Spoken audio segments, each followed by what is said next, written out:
Hi guys, দর্শক বন্ধুরা, আমি আজকে ফাইনালি এসে গেছি হাজিয়াটি দরগা। এটা হচ্ছে ভারত মুম্বাই। আমার দুজন বন্ধু আসছে। হাজিয়াটি দরগা এসে আমি বহুত জিনিস দেখলাম, বহুত আনন্দ পেলাম। যদি আপনাদেরকে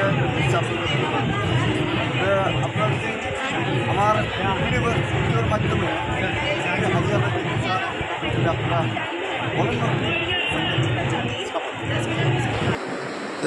যে উদ্দেশ্যে আমি আজকে আপনাদের মাঝে একটা ভিডিও তুলে ধরলাম, সেটা হচ্ছে হাজি আলী মাজার। হাজি আলী মাজার দরগা ভিতরের অংশটাও আজকে আমি দেখাবো। আপনারা অল্প একটু ধৈর্য সহকারে আমার পাশে থাকেন। আমি ধীরে ধীরে একদম সব দেখাই দিতেছি।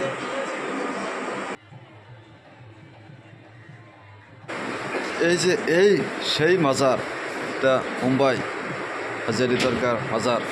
সেই মাজারের ভিতরে অংশটাই আমি দেখেছি।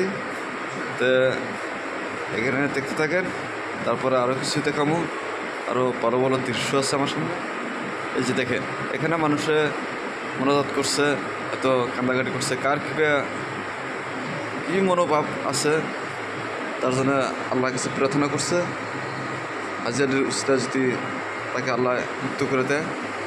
তো কাজ দেখতে থাকুন, আমি এর পরবর্তী আরেকটা চ্যাপ্টারে আসতেছি। আমি আপনাদের মাঝে এখানকার একটা দৃশ্য তুলে ধরলাম।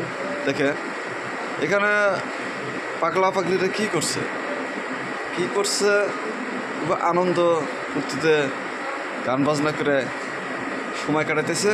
এরা কিন্তু এই হাজি আলী মাজারে আসছে, আর সে লোকগুলো কোথা থেকে আসছে সেটা আমি বলতে পারবো না। দেখেন কি সুন্দর সুন্দর গান গাইছে, কাউলিয়া গাইছে, এটা আমি বলতে পারি না এটা কী করতেছে। আপনারা দেখতে থাকুন আরও কিছু দৃশ্য।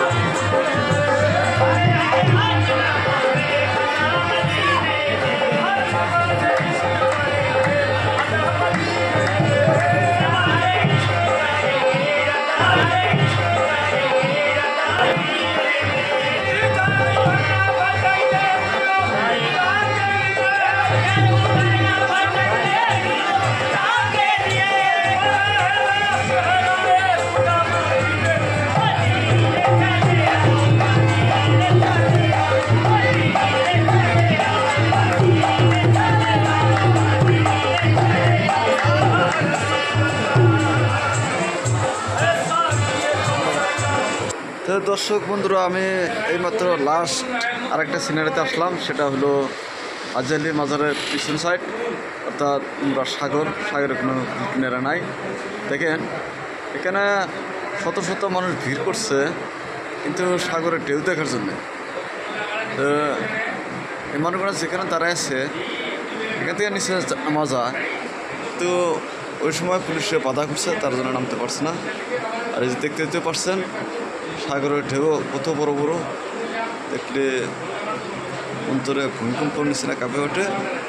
তার মধ্যে দুটো বাচ্চা দেখেন সাগরের কিনারে গেছে, একদম কি রং তামসা দেখার জন্য। তো দেখতে থাকুন, সুস্থ থাকুন, ভালো থাকুন। আমার নেক্সট ভিডিও দেখার জন্য আপনাদের আমি অনুরোধ করলাম, আর আমার চ্যানেলটা সাবস্ক্রাইব করে দেবে। এরপরে আরেকটা দৃশ্য আমি দেখা দিচ্ছি, সেটা দেখেন।